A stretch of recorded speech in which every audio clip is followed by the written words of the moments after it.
Ladies and gentlemen, the American jury and Bulldog Nation, I want to begin, and this is going to be detailed in our lawsuit, that history is going to show that Dr. Fauci is one of the greatest, if not the greatest fraud in American history, and has caused more healthcare and economic harm to this country than any single person in its entire history. And it is the classic example of blind following a dumbass, blind following an evil guy. And folks, every evil person, dumbass, they come with cloaks of, from the facial expression to their personalities, they come in all shapes and sizes. But I am blown away about how wrong this guy's been, how absolutely he gets away with it. And let me just tell you what should have happened. I've said this before. What should have happened is there should have been no lockdowns, none of this bullshit, and you just put the money, no money to anybody except into the healthcare providers. Why couldn't Dr. Fauci and this country and this government do this? Well, we don't know if the vaccine's going to work. We think the vaccine will work. We would like for you to try the vaccine, whether we know it's going to work or not, and take this whole approach of like, hey, this is new. Instead, they took this approach of, they knew.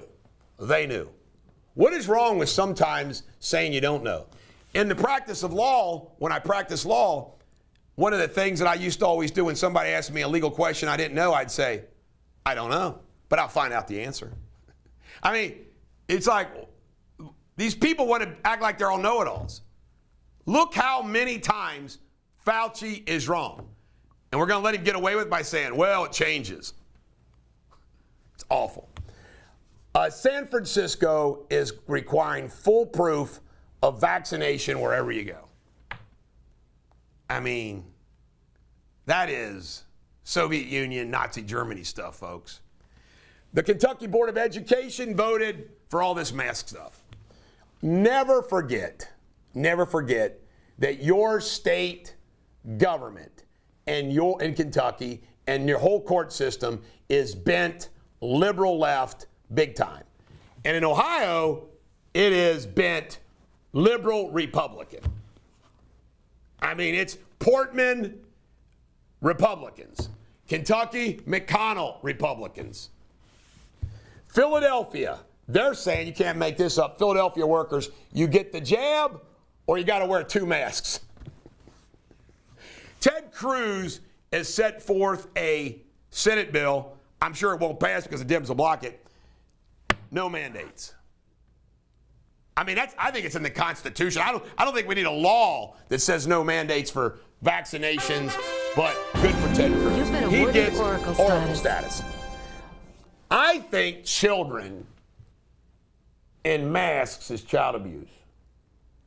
You know, there's an old saying, don't piss down my leg and tell me it's raining. When you know something, you know something. I've had to wear a mask like you at certain periods of this bullshit.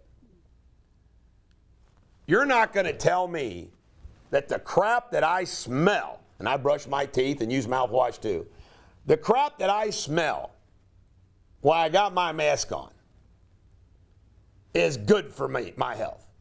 I guarantee you it's far worse than my worry about getting COVID. Far worse. I already said this in my Vax show, but Pfizer isn't even requiring employee mandates. This is another example of how absolutely inept the government is, and it's just off the rails. Do you know that Bidenflation, the inflation, the reports came out yesterday, Biden's inflation has completely wiped out every dollar that was given to the American public. In other words, you take how much each American got, the inflation that's going on right now has already wiped that out. You know what that means? It means we just threw money away. Just threw it away. Threw it away. They don't know what the hell they're doing, folks.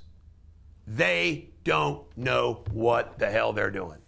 Biden then blames Trump for the deficit. Joe Rogan. Joe Rogan is saying great things about Larry Elder. Good for him. Clint Eastwood, Joe Rogan. And guess what? Larry Elder's a black man running for governor against Newsom in California. And what does Clint Eastwood, Joe Rogan, me, and all of you do? We judge a person by the content of their character, don't we?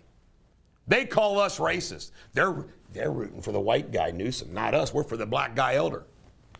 Afghanistan. We spent $2 trillion in Afghanistan. 20 years. They've captured 11 cities. We're sending in troops to get people out of the embassy in Kabul.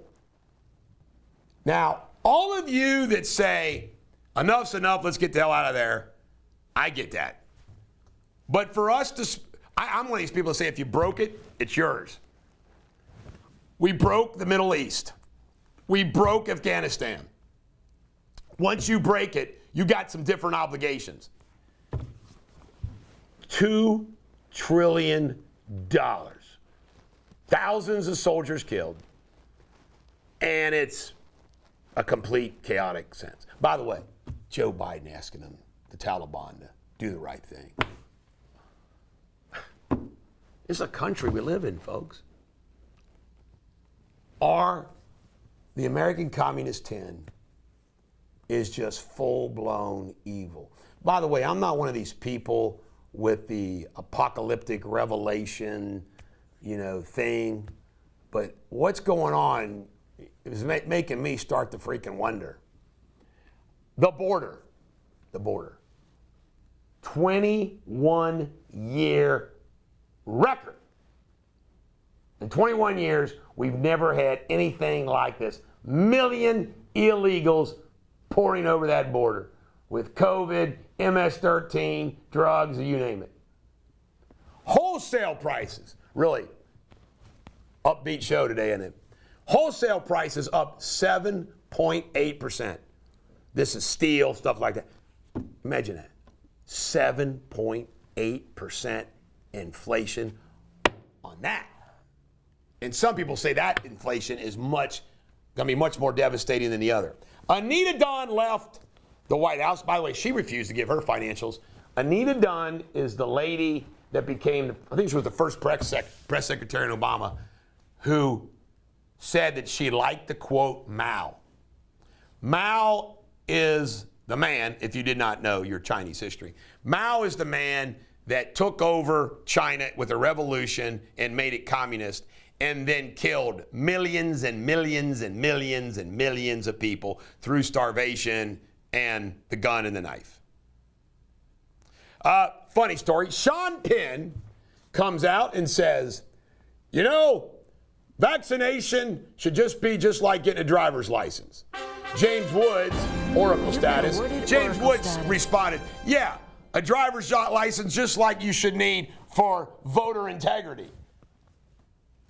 It's incredible. Last but not least, I'm going to end on a humorous note. In 2020, for the first time, whites in this country were less than 60%. So we're still over.